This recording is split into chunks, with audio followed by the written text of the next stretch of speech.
Un día más estamos aquí en la tertulia de amigos en Radio Solidaria y Solidaria Televisión. Contamos hoy con la presencia de Carlos Reis. Carlos, bienvenido. ¿Qué tal, Ramón? Un placer. Y bueno, estamos en jornada de martes. Acostumbramos a analizar las situaciones. Es tremendo porque uno no sabe, hoy no sabes lo que puedes hablar. Mientras estamos aquí hablando, pueden cambiar radicalmente las cosas alrededor nuestro. Ayer, con respecto a la guerra con Irán, Estados Unidos dice que no hay guerra, que es solamente una acción concreta. Pero desde el jueves que estuvimos hablando un poco del tema, hubo, creo que fue el sábado, el bombardeo sobre Irán por parte de Estados Unidos, selectivo, absolutamente selectivo, en lugares concretos, en realidad 3 lugares donde se estaba propiciando el enriquecimiento del uranio. Parece ser que el tema del enriquecimiento del uranio estaba en un proceso ya final, ¿no?, definitivo, y era cuestión de días que Irán pudiera tener la posibilidad de tener bombas atómicas, ¿no? Así que la urgencia en la operación venía motivado por una circunstancia ya casi definitiva, ¿no? Yo creo que también antes de eso, de entrar en eso, tendríamos que ver cuál es la motivación de tener energía nuclear o dominar la energía nuclear. Hay quienes tienen la motivación pura y exclusivamente de hacerlo con fines comerciales de generación eléctrica. Eso con un proceso de enriquecimiento del uranio del 3% es suficiente. Ahora, cuando tu motivación es tener una bomba atómica, es tener armas nucleares, necesitas llegar a un mínimo del 90% de enriquecimiento. Irán había pasado la barrera del 60%. O sea que esa barrera no era así lineal, sino que es una curva de aceleración. A partir del 60%, según los expertos, el nivel de aceleración daría que en pocos días o semanas ya pudiese tener el uranio enriquecido en el 90%, como para ser utilizado en armamento nuclear. Entonces, la pregunta que se hacen otros, dice, pero si Israel y otros tienen armamento nuclear, ¿qué diferencia hay? Bien, ninguno tiene una clara y manifiesto deseo de destruir a otro Estado como lo tenía Irán, porque Irán de hecho tenía un reloj donde decía falta tanto para la destrucción del Estado de Israel. O sea que, y recordemos que Irán era el que alimentaba económicamente y militarmente con armamento a los que se llaman proxies, o sea, a los próximos a él, que eran los hutíes, que era Hezbollah, que aún el régimen sirio lo sostenía Irak en su momento, el antiguo régimen sirio de Bashar al-Assad, también a Hamas, y todo esto era nutrido económicamente y con armamento por parte de Irán. Entonces, recordemos esto porque si no, no vamos a... si descontextualizamos, la gente dice, pero ¿por qué tuvo que Israel hacer esto? Bueno, tuvo que ir por una cuestión de supervivencia. Y recordemos que salvo Israel, puede ser los armenios o pueblos así, no hay muchos pueblos que puedan decir que han vivido un genocidio real en primera línea como ellos. Entonces, Israel tiene una memoria colectiva que hace que esté atento a todo este tipo de cosas y no vuelvan a permitirla. Y nadie puede culparlos.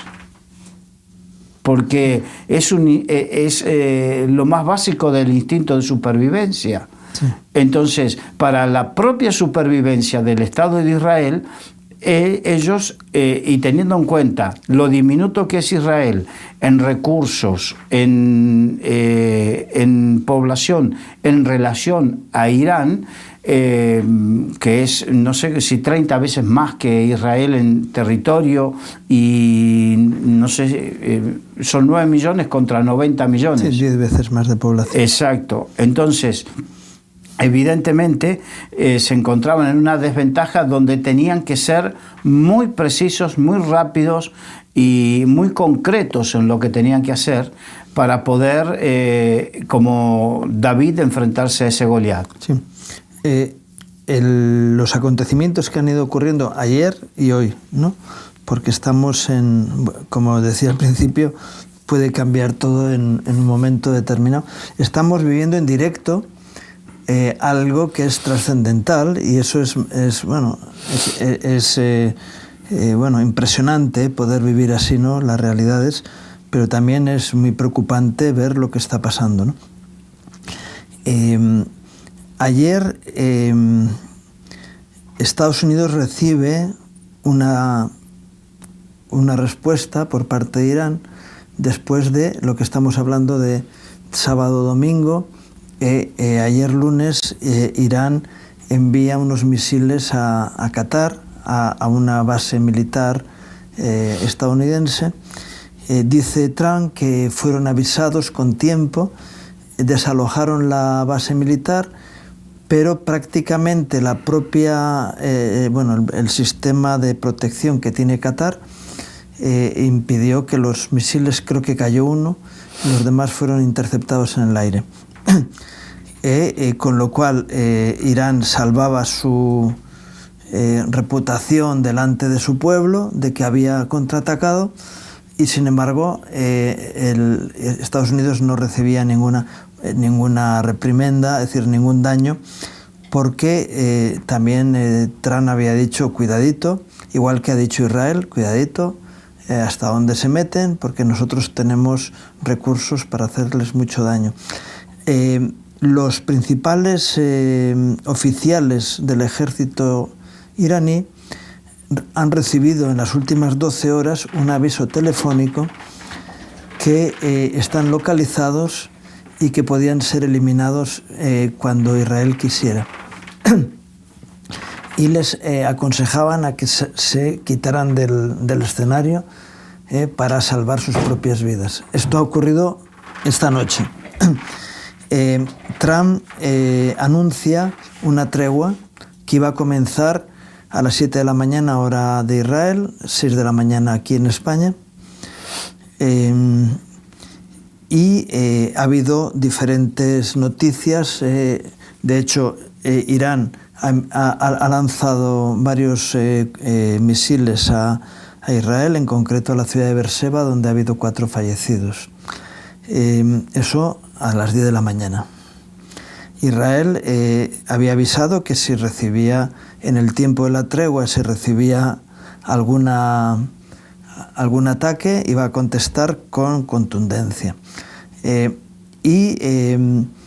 Justo íbamos a entrar en plató, y a las 11 menos cuarto Irán anuncia la tregua.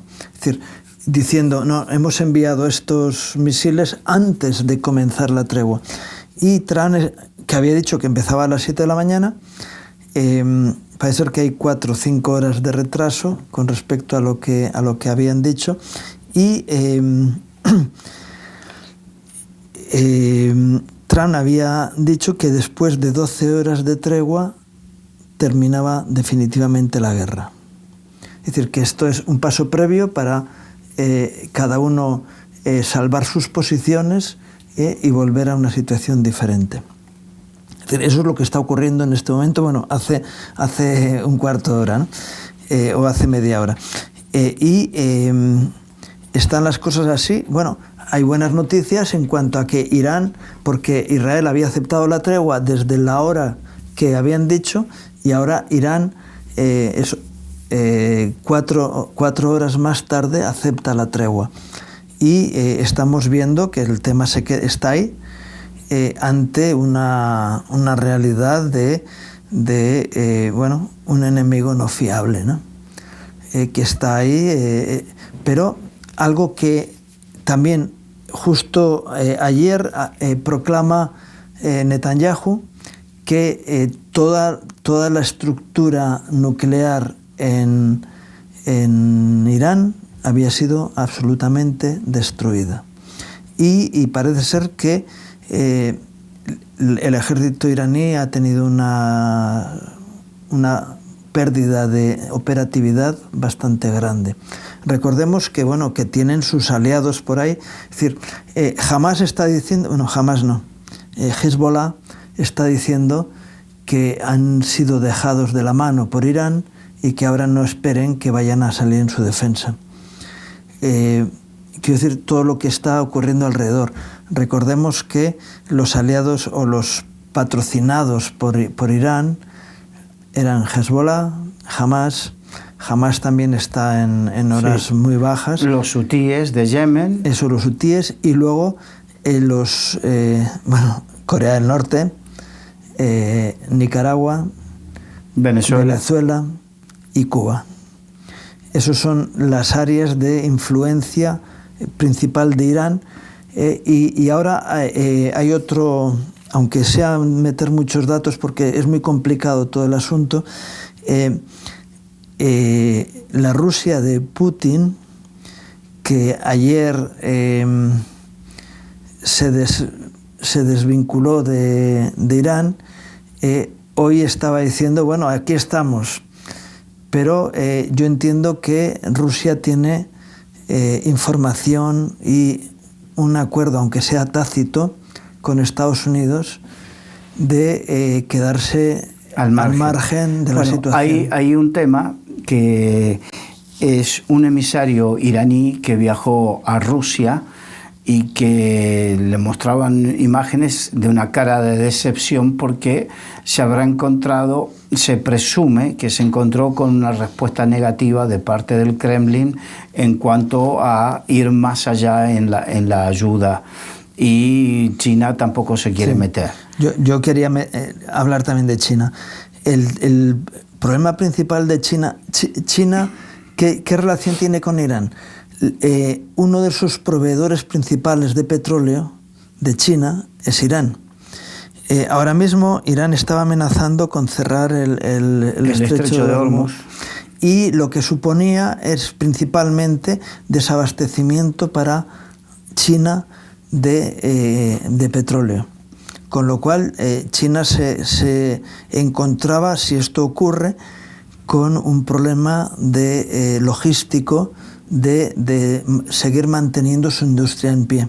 Es decir, veamos lo complicado que son las cosas. Claro, ¿no? Es que también ahí hay y me gustaría después volver a algunos detalles específicamente de lo que sucedió con Irán, pero hay un tema que tiene que ver de la batalla económica mundial entre el bloque occidental, o más bien Estados Unidos y su liderazgo, contra los BRICS, que son los países emergentes que querían liderar China, Rusia, donde estaba India y otros, y donde precisamente, a ver cómo decirlo, una patada en el trasero de Irán se la dio a China, ¿no? Con todo esto. ¿Por qué? Porque le ganó, según dicen, el propósito de Estados Unidos era no solamente aplacar la amenaza concreta de Irán, sino a través de eso mostrar la fragilidad de la economía china, que también eso implicaba una fragilidad en su presunto liderazgo o querer ejercer un liderazgo alternativo a Estados Unidos. Es una cuestión de geopolítica que verdaderamente excede un poco lo que nosotros a veces podemos entender. Pero la realidad es que Irán era, tú dijiste, un enemigo poco fiable. Irán estuvo durante décadas esquivando, jugando con las inspecciones internacionales de la Organización Internacional de la Energía Atómica, que hace precisamente, hay un acuerdo mundial de no proliferación de armas nucleares, y que eso implicaba recibir en forma periódica de este organismo internacional, que está liderado por un argentino llamado Ricardo Grosso, hacer inspecciones para ver en qué se está gestando, en qué se está utilizando todo eso, si es para generar energía, para medicina o para un montón de cosas, o para armas nucleares. Y lo que estaba haciendo Irán durante años, décadas, fue engañar, dilatar las inspecciones, no permitir llegar a los lugares claves, y por lo tanto el centro este, que estaba a 90 metros de profundidad, llamado Fodro, no permitieron que llegasen, y ahí donde tenían las grandes centrifugadoras, lo más importante. Y de hecho he visto un vídeo donde mostraba desde el año 2003 cómo fue el mismo, una foto satelital, porque lo que tiene Estados Unidos es que con el satélite te espía. Entonces hizo una composición de cómo fue cambiando la misma parcela de terreno con los años, a medida que iban construyendo, y como fueron cavando la tierra, la montaña, fueron construyendo, después fueron apilando el mismo cuadro de terreno. Te mostraban distintas fotos cómo fue desarrollándose todo eso. O sea que tenían todo controlado, y no fue casualidad que Estados Unidos haya intervenido de esa manera y en el momento que intervino. Y si me permites, me gustaría, porque esto fue tan espectacular, por decirlo de una manera, ¿no? En Jeremías, en el libro del profeta Jeremías, en el capítulo 49, hay una profecía para cada uno de los pueblos vecinos a Israel. Pero en el versículo 34 habla de Elam. Elam es Irán. Exactamente, Elam sería 3/4 de lo que hoy se conoce como Irán, la parte sudoeste de Irán. Dice: palabra de Jehová que vino al profeta Jeremías acerca de Elam en el principio del reinado de Sedequías, rey de Judá, diciendo: así ha dicho Jehová de los ejércitos, he aquí, yo quiebro el arco de Elam. ¿Qué es el arco? El arco es con lo que se envían las flechas. Envían las flechas.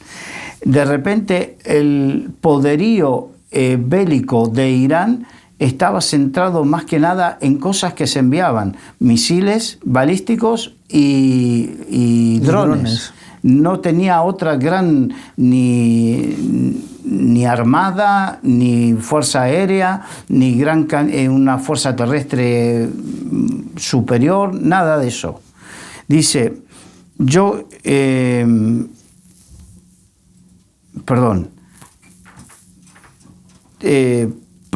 aquí yo quiebro el arco de Elam, parte principal de su fortaleza. Es como que lo hubiese clavado, ¿no? Uh-huh. Traeré sobre Elam los 4 vientos de los 4 puntos del cielo, y los aventaré sobre estos vientos, y no habrá nación a donde no vayan fugitivos de Elam. O sea que es muy probable que haya una diáspora de gente que una de las cosas que se están gestando es un cambio de régimen. En el momento que cambie de régimen Irán, se tendrán que exiliar en distintas partes del mundo todos los que la cúpula del régimen iraní. Tendrán que exiliarse, que es lo que sucede, lo que dice la profecía. Y haré que Elam se intimide delante de sus enemigos y delante de los que buscan su vida, y traeré sobre ellos mal y el ardor de mi ira, dice Jehová, y enviaré en pos de ellos espada hasta que los acabe. Y pondré mi trono en Elam y destruiré a su rey y a su príncipe, dice Jehová. Pero acontecerá en los últimos días que haré volver a los cautivos de Elam, dice Jehová. Esto significa que por más que se gane esta guerra, según esta profecía, seguramente en algún momento próximo volverá a reagruparse toda esta gente, o o sus generaciones siguientes en torno a un mismo ideal, que es, en este caso, destruir Israel. Sí, hablabas de los BRIC, ¿no? Que es una alianza imposible. Juntar India con China, con Rusia y Brasil, que son cuatro gallos, meter 4 gallos en el mismo corral es una alianza. Luego hay otros países alrededor, ¿no? Pero son los 4 gallos principales. Claro, cada uno quiere ser el líder. Y es muy complicado. Es decir, y eso, por ejemplo, Donald Trump lo sabe. Estaba yo el otro día leyendo cómo el apóstol Pablo se zafa del ataque de los religiosos, y cuando está delante del Sanedrín y ve que hay 2 facciones diferenciadas, los saduceos y los fariseos, les introduce el conflicto de la resurrección de los muertos, y entonces empiezan a pelear entre ellos y se van. Y creo que es algo que esa alianza que podría ser dominante en el mundo, hoy por hoy no es posible. Es más, pensando en que India está también en un proceso de elecciones, de nuevo mandato que puede ser diferenciado del que hasta ahora ha habido. Brasil también tiene elecciones ahora, y hay una posibilidad bastante grande de que, aunque Bolsonaro ha sido apartado por temas judiciales, que habría que analizar si son reales o falsos, pero el grupo que apoyaba a Bolsonaro, o que Bolsonaro lidera, está en alza, claramente en alza, y es muy fácil que, si no hay un pelotazo de tipo de amaño de elecciones, que es muy común entre los que están ahora gobernando, pueda cambiar el rumbo de Brasil en ese aspecto, ¿no? Brasil podría estar liderando, junto con Argentina, un movimiento de renovación de lo que es Sudamérica, ¿no? Y entonces, quiero decir que todo eso está un poquito así, todo en el aire. Rusia sabe que no es su tiempo para liderar, pero tampoco se deja pisar. Y China es en realidad la amenaza del propio grupo, ¿no? Y quiero decir que todo eso está ahí en el aire, y Trump lo sabe y está ahí intentando crear esa división. Por eso buscó apoyar a India. A India en su conflicto con Pakistán. Claro. Y ir dividiendo todas estas situaciones alrededor. Vemos que es tan complicado el cuadro que está puesto alrededor, ¿no? Dentro de todo esto nos encontramos otra vez con esta polarización que hay en la sociedad entre 2 bloques. Sí, uno lo puede ver también cuando sale una noticia y de repente uno lee los comentarios, la gente que opina, uno ve la polarización y no nos damos cuenta que ni unos son 100% malos ni los otros son 100% buenos. No. Ya no existe eso, como tampoco existe, y es conveniente que aprendamos y nos demos cuenta que no existe el 100% buenos son los de derechas, o los de izquierdas son 100% buenos, o los de derechas o los de izquierdas son 100% malos, o los conservadores o los liberales son 100% buenos o 100% malos. Ya no hay esa. Estamos en una época donde esos paradigmas han quedado superados por los que son rectos y los que son corruptos. La semana pasada en el Congreso, en el Congreso de los Diputados y en España, ¿no? y en diferentes medios, en el Congreso de Comisiones Obreras, tal, no sé qué, sale una idea que es precisamente eso. Dice, es que los de izquierda somos los buenos, los honestos, no se lo creen ni ellos, pero dices, la mayor cantidad de situaciones de mal uso de los recursos públicos y la malversación y bueno, todo lo que es corrupción ha sido mucho más manifiesto cuando han estado gobernando partidos de izquierda que partidos de derecha, porque todavía dentro de algunos de los políticos de los partidos de derecha hay algunas personas que tienen un trasfondo cristiano donde su moral les pone barreras para participar en actividades sucias, ¿no? Pocos. Bueno, pero si hay un referente de izquierdas aquí en España, es un hombre llamado Julio Anguita. Julio Anguita. Y este hombre anda un vídeo de una conferencia de él donde dice que si hay una persona de izquierda, que aunque sea de izquierda, pero que es corrupta, no la votes. Y si hay una persona honesta que es de derecha, vótalo.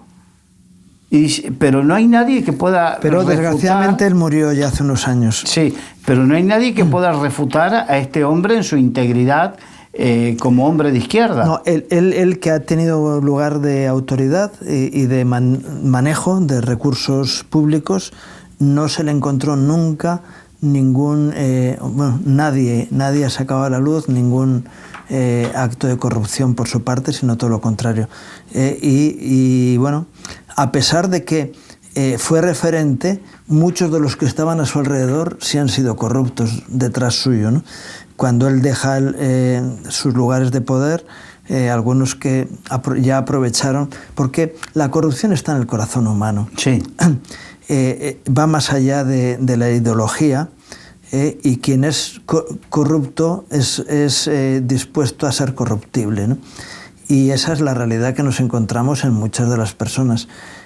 Todavía habrá un reducto de personas. Cuando Elías sale huyendo de Jezabel, él dice, yo solo he quedado. Y el Señor dice, no, yo me he guardado una cantidad. Sí, dice 7.000 que no han doblado. 7.000, ¿no? O bueno, los que fueran, ¿no? Da lo mismo. Pero hay un remanente de personas y eso da esperanza, ¿no? De que haya un remanente de personas con una condición diferente. Yo por eso, cuando hay tantas personas que hablan tantas cosas en contra de Trump y que su testimonio durante toda su vida, es decir, no ha sido demasiado buena, ¿no? En ese aspecto, porque él ha sido una persona que se ha movido en un mundo de negocios y no siempre limpios, ¿no? Pero justo antes de las elecciones, recordemos que tiene 2 atentados, ninguno consiguió lo que pretendían, pero en el primero de ellos la bala hiere la oreja de Trump por un movimiento que hacen justo en el momento en que la bala sale del fusil que le dispara, ¿no? Y él reconoce que ha sido la providencia divina la que le ha librado de la muerte. En ese momento se produce un cambio en sus paradigmas, porque él dice, hay un propósito de Dios para que yo llegue al poder. Lo mismo que habla Bukele, que bueno, ahora no se está hablando nada de él, pero Bukele proclama la presencia de Dios sobre su vida. Milei el año pasado estuvo aquí en Madrid, bueno, ha vuelto a estar recientemente ahora, estuvo también. Pero yo digo, cuando él estuvo en el Viva 24 de Vox, Abascal le presenta como león, porque él, por su melena y eso... Y él, porque también Milei en su forma allí en Argentina, él se presenta como un león y que ruge, y que él dice, yo vine a despertar leones, no a despertar ovejas. Bien, pero él sale y dice algo allá, dice, y es algo que es una canción, bueno, que tiene que ver con el león de Judá, ¿no? Y dice... que ruja el león. Que ruja el león, que la tierra se estremezca ante la majestad de nuestro Dios. algo que él está proclamando constantemente en sus apariciones, independientemente de que él sea un economista con unas ideas bien claras que está teniendo sus frutos, ¿no? Bolsonaro, del que hemos estado hablando antes, también proclama a Dios en su ministerio, ¿no? Qué diferente con la presidenta de México, que cuando es nombrada presidenta de México, elegida por su pueblo, ella se pone delante de los espíritus familiares y en su proclamación hay un ritual de entrega de su poder a espíritus algo malignos, que ya había sucedido con Evo Morales en Bolivia y otros, y así han terminado.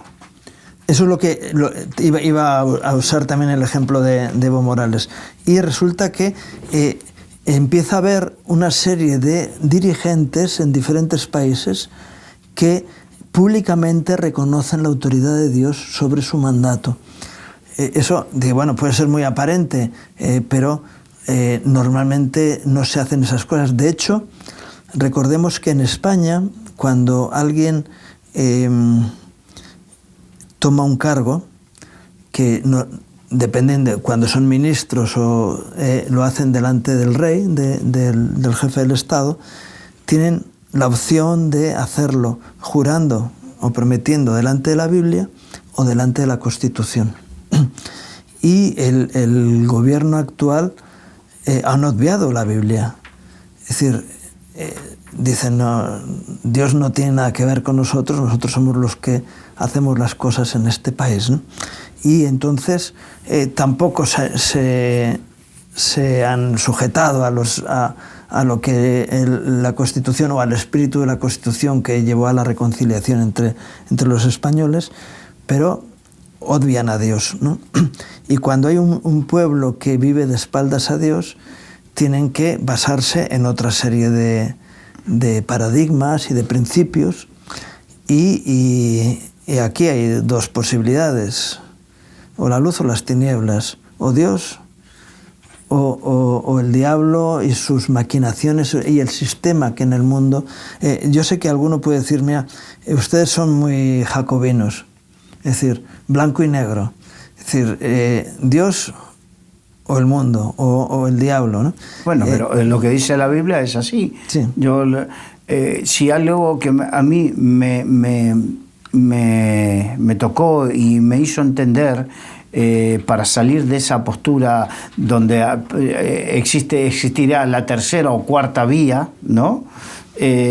Fue cuando entendí por el Espíritu Santo, cuando Efesios capítulo 2 dice que antes estábamos muertos en nuestros delitos y pecados, siguiendo la corriente de este mundo, que es conforme, o sea, tiene la forma, la impronta del príncipe de la potestad del aire, el espíritu de desobediencia.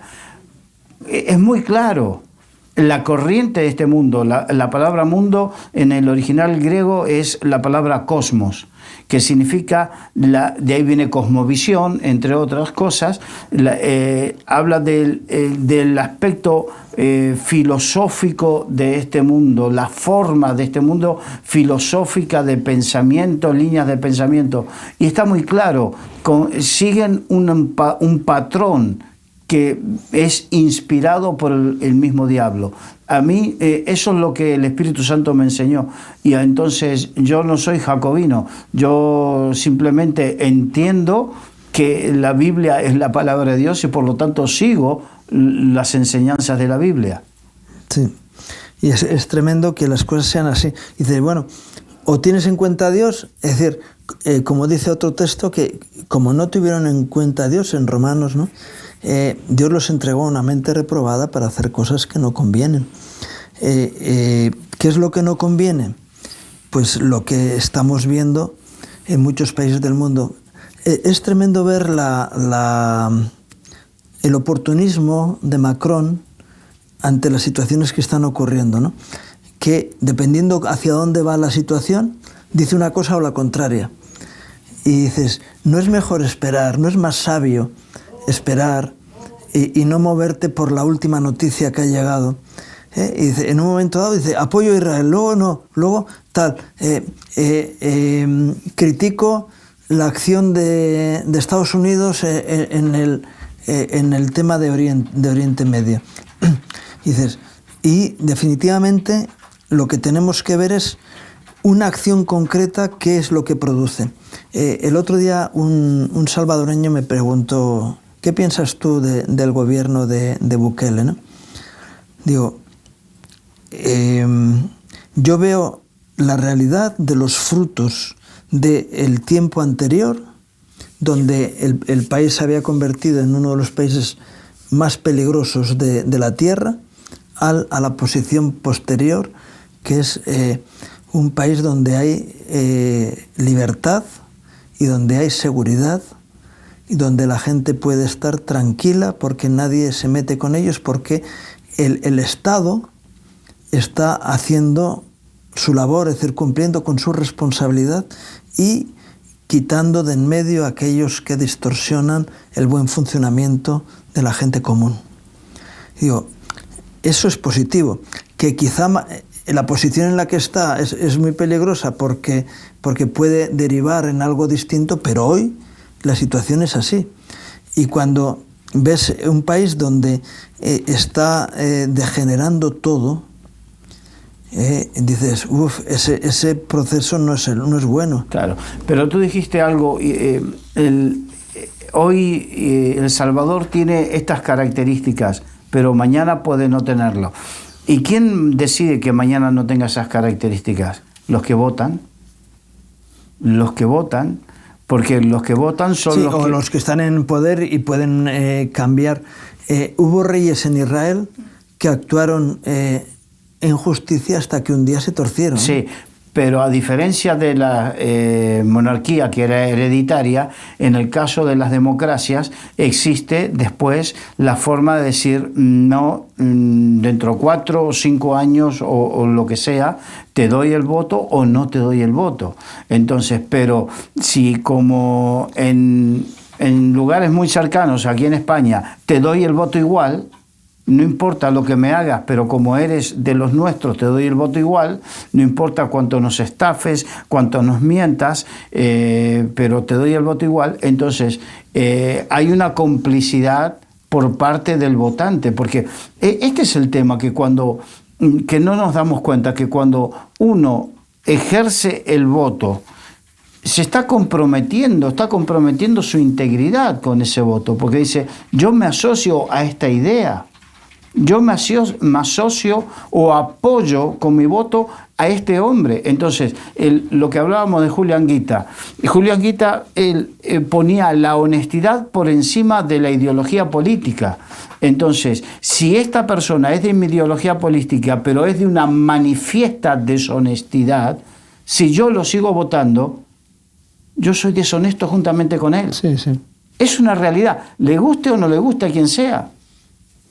Sí, y es más, el desleal, aunque ideológicamente sea cercano, tiene una naturaleza de deslealtad que tarde o temprano va a dañar a aquel que está a su lado. Porque es así, si mi naturaleza es ser desleal con los demás, cuando la situación sea o me salvo yo o te salvas tú, lo siento mucho, pero ahora pongo en el altar tu vida para salvarme yo, porque si no, soy yo el que caigo. Entonces, entre tú y yo se acabaron las amistades, las lealtades y todo lo demás que hay alrededor. Algo que estamos viendo que está ocurriendo, bueno, a niveles políticos en España bastante alto, ¿no? Sí, a ver, seamos concretos. Lo que ahora han bautizado como la banda del Peugeot. La banda del Peugeot era cuando, no sé en qué año fue, que a Pedro Sánchez lo sacaron del partido y él, subido en un coche Peugeot, junto con Santos Cerdán y otros que estaban, Ábalos y Koldo, que salieron a recorrer y a convencer a los socialistas de toda España para que lo vuelvan a votar, y bueno, los convenció, y así le está dejando el partido. Y resulta que ahora, entre ellos, recordemos que hace un tiempo Ábalos salió del socialismo y se fue al grupo mixto, pero que siempre está, que tira de la manta y no tira de la manta. Ahora pasa lo mismo con Santos Cerdá y con Koldo. Entonces hay un frágil equilibrio de lealtad entre ellos, lealtad hasta que no me toque a mí. En el momento que me toque a mí, ya se acabó la lealtad. Claro. Y es así, cuando tú te juntas con gente que... yo recuerdo una vez un empresario con el que trabajábamos, y una noche fuimos, bueno, porque era un tema logístico, y fuimos a su base, y resulta que él estaba teniendo una actitud muy caliente con una secretaria, ¿no? Él era un hombre casado, su mujer era una mujer de familia de buena posición y tal, ¿no? Y tenían 2 hijos, y yo al compañero mío que estaba allí le digo: mira, de este tipo no nos podemos fiar, porque si no es fiel ni a su mujer, ¿cómo va a mantenerse leal a nosotros? Tarde o temprano nos la liará. Entonces, es un riesgo que en los negocios uno puede correr, pero sabiendo lo que hay.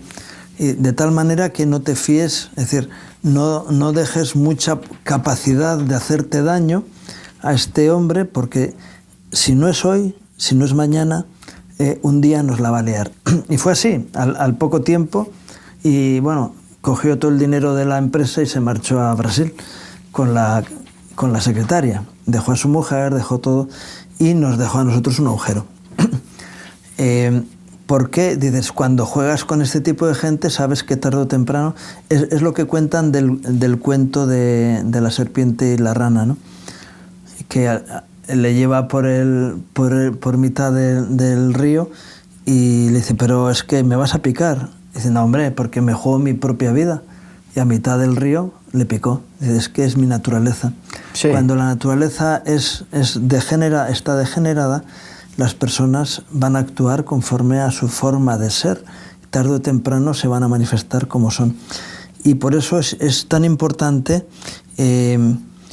reivindicar personas que viven en el temor de Dios, que puedan así, no ser religiosos fundamentalistas, sino personas que viven en el temor de Dios. Y Dios es un Dios de amor, de misericordia y de gracia.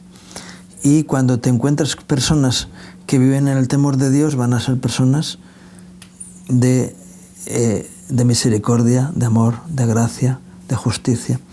Y ese tipo de personas son los que tenemos que anhelar que ocupen esos lugares, y a los que debemos de apoyar con nuestro voto, pero no solamente con el voto cada 4 o 5 años, sino con el escrutinio del día a día.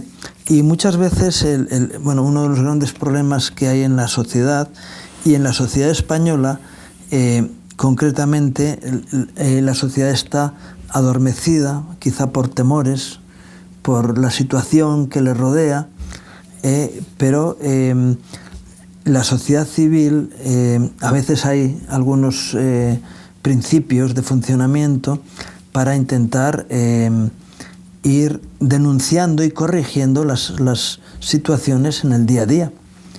Sí, están las votaciones, fenomenal, pero también en el día a día uno puede mostrar su anuencia o su crítica a las acciones de gobierno, de cualquier autoridad que haya, ¿no? Yo creo que también en esa línea es, yo te voté, por eso tengo todo el derecho de pedirte cuenta de lo que estás haciendo y de recriminarte de aquello que te está desviando de lo que fue tu promesa electoral.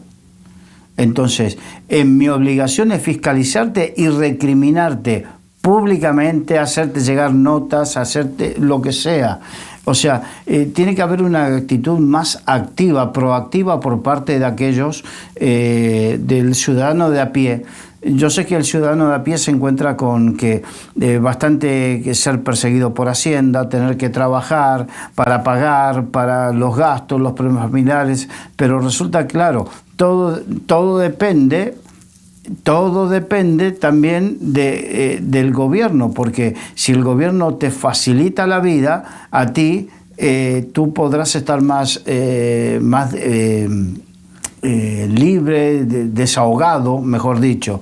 Pero si te está asfixiando de alguna manera, es donde hay que hacerse notar. Y no hablo específicamente de este gobierno, porque este gobierno tiene los días contados. Sí, todos tenemos los días contados, sí, porque pero va a haber un día que el independientemente Señor nos de diga esto, fuera de aquí. están saliendo, hoy la noticia es que el juez Peinado está pidiendo el procesamiento del ministro Bolaños por falso testimonio, por prevaricación, falso testimonio y no sé qué más. Sí. O sea, otro más en el patíbulo, por así decirlo, ¿no? O sea que de una u otra manera se espera que todo caiga por su propio peso hasta que Pedro Sánchez puede llegar también a estar procesado no sé si al final del verano o antes del final del verano. Así lo dicen todas las informaciones, porque aquí las investigaciones han dado que hay una corrupción que hasta el expresidente Zapatero estaba consciente de esa corrupción. Estamos hablando de que se ganaba 1 millón y se repartía 1 millón de euros, no sé si diarios, de petróleo que se compraba a Venezuela fuera del... Vía República Dominicana. Vía República Dominicana y traído a Tenerife, saltándose todas las normativas internacionales del bloqueo a Venezuela, bueno, todo. Por eso se hizo lo que nosotros no veíamos de aquí de España, pero que internacionalmente no había prestigio en el gobierno español y no había peso en el gobierno español y no lo querían en ningún lado, era porque todo el mundo estaba sabiendo esto. Y entonces estamos viendo por qué de los más de 50 viajes a República Dominicana del Falcon y cuántos viajes después desde República Dominicana se apagaba el transpondedor que marcaba la posición del avión hasta que iban a otro sitio. Estamos viendo que todo va cuadrando. Entonces, más tarde o más temprano, estamos viendo que lamentablemente este gobierno es lo que es y va a caer. Por su propio peso, el peso de su corrupción. Independientemente de eso, es suficiente con que vayamos y digamos, bueno, vamos a elegir otro gobierno. ¿Bajo qué concepto? Elegir otra gente sin temor de Dios, sin que viva una vida de integridad. Uh-huh. Tenemos que ser conscientes que después nos haremos cómplices también de a quien votemos. ¿Con qué? Es gente íntegra, es gente honesta, es gente que dice lo mismo hoy, que lo dijo ayer, lo va a decir mañana. Es gente, no estamos hablando de gente perfecta, porque nadie son angelitos, pero estamos hablando de gente que tenga esa necesidad de vivir con honestidad y haya marcado una forma de vivir honesta en su vida. Necesitamos eso. Uh-huh. Y para eso solamente podemos hacer varias cosas, pero principalmente una, que es clamar a Dios para que levante referentes sanos en medio de una sociedad corrupta. La Biblia habla de ese tipo de personas, cuidado. Es decir, dice que para que seáis luminares en medio de una generación maligna y perversa. Entonces, hay ese tipo de personas que Dios tiene que ir levantando y potenciando, y que los que tenemos cierta fe tenemos que ponernos delante de Dios a clamar: Señor, ayúdanos y cambia la realidad de este país. Es verdad que hay maldiciones bien claras en España que tienen que ser derribadas, porque hay potestades espirituales que están gobernando por encima de los políticos, ¿no? y, por ejemplo, algo que denigra este país, yo no sé los demás, pero yo sé la estadística de España, año 2023, 104.000, algo más de 104.000 abortos en España que maldicen esta tierra. La sangre de inocentes caída con la anuencia de la sociedad que la acepta. Incluso hay cristianos que dicen, bueno, es un mal menor. Y no, son la destrucción de 104.000 vidas más la destrucción moral de las madres que han participado en la muerte de sus propios hijos. Esto trae maldición a la tierra. El hecho de pactos espiritistas que quizá están haciendo algunas autoridades civiles de este país también traen maldición sobre la tierra, ¿no? Entendamos que, por ejemplo, hablabas de Pedro Sánchez, ¿no? Lo primero que él hace cuando llega al poder, después de cambiar el colchón, lo primero que hace fue recibir a Soros en la Moncloa.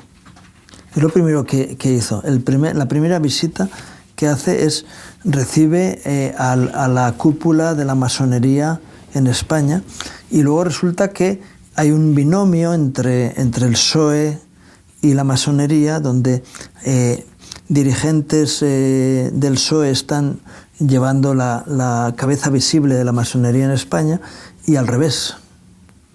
Quiero decir que hay aspectos que están ocurriendo en este país que deben de ser conocidos y tratados delante del trono de la gracia por aquellos que interceden por este país, ¿no? Y podríamos seguir revisando la hipocresía de parte de la Iglesia, tanto la católica como la evangélica, en ese aspecto, ¿no? de alinearse bajo las directrices de los gobiernos humanos, ¿no? Hace un tiempo vino a mí este versículo que dice, con vuestras tradiciones invalidáis el mandamiento. Y yo me di cuenta que muchas veces las tradiciones de ideologías políticas pesan más que la palabra de Dios en algunos corazones, por lo menos al momento de tomar una decisión política. Y yo creo que es el momento de quitar eso y que prime más nuestra conciencia delante de Dios que nuestra tradición política. Por otro lado, hay otra realidad, no vamos a ser negativos en todo. Está habiendo un mover espiritual especial con nuestro país. Organismos internacionales de diferentes lugares y aspectos tienen centrada su mirada en España. Y está habiendo una visitación de tantos ministerios diferentes de Europa, de América, de Estados Unidos, de diferentes, de Sudáfrica han venido hermanos, con un llamado específico hacia España, hacia España y Portugal de una forma más genérica, a la península ibérica, como diciendo, sentimos que es el tiempo de una transformación de este país, es decir, que hay esperanza, ¿no? Y que tenemos que anhelar que Dios levante personas ungidas con gracia que puedan vivir en el temor de Dios y cambiar los criterios de paradigma de este país. Y por eso es tan importante que haya un mover espiritual específico de lucha espiritual para derribar las potestades que están gobernando esta tierra, ¿no? No cabe ninguna duda. Lo que nos queda es orar y ponernos con honestidad. Yo me acuerdo uno de estos ministerios que precisamente está viniendo a organizar un evento aquí en España. Una de las cosas que nos dijeron es, lo que tenemos que hacer es orar, la otra que tenemos que hacer es orar y luego orar. Sí, que era el principio del fundador de ese ministerio, que bueno, ya partió con el Señor, ¿no? Pero que era su paradigma, y lo que llevó a ser referente mundial dentro del mundo evangélico, ¿no? Y es lo que hoy queremos hacer y terminar este tiempo sabiendo la falta de equilibrio que hay es decir, estamos en un equilibrio como es inestable, absolutamente inestable. Nos enseñaban en el colegio que, bueno, si tú pones un cono con el vértice abajo, puede estar de pie, o como un huevo, ¿no? Mantener un huevo en pie, que es prácticamente imposible, pero hay un equilibrio inestable. Si lo pones al revés, con la base firme, entonces hay un equilibrio estable, ¿no? Y vivimos un equilibrio inestable, absolutamente inestable, y que solamente Dios en su providencia puede mantener. Y me gustaría que pudiéramos terminar orando y pedirte, Carlos, que tú nos dirijas en oración. Padre, en el nombre de Jesús, te pedimos la gracia para saber vivir este tiempo, en medio de esta inestabilidad, Señor, porque a todos nos gusta lo estable, Señor. Pero, Señor, como dice en Hebreos, las cosas removibles serán removidas para que quede lo inconmovible, Señor. Y toda esta seguridad falsa, Señor, está dejando paso a esta inestabilidad para que cada día nos aferremos más a ti, Señor. Ayúdanos a aferrarnos a ti, ayúdanos a que nuestro corazón se fortalezca en ti cada día. Y ayúdanos a orar con sabiduría, Señor, cada día, por esta nación, por los gobernantes, por los que han de venir a gobernar, por la paz de Jerusalén, por la paz en el mundo, y para que se haga tu voluntad, Señor. Ayúdanos en el nombre de Jesús. Amén. Amén. Y gracias, Carlos, un placer por estar con nosotros y darnos tus reflexiones, ¿no? Y opiniones. Y gracias a ustedes por acompañarnos en este programa. Deseándoles un día más que Dios traiga gracia y bendición a sus vidas, sus familias, sus trabajos. Que Dios les bendiga.